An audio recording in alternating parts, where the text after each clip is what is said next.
Right when I read something about UFOs and how many there are in the sky that we don't see because maybe they're moving so fast.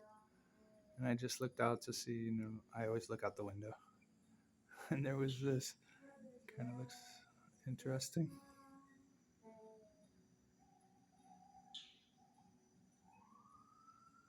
There's no other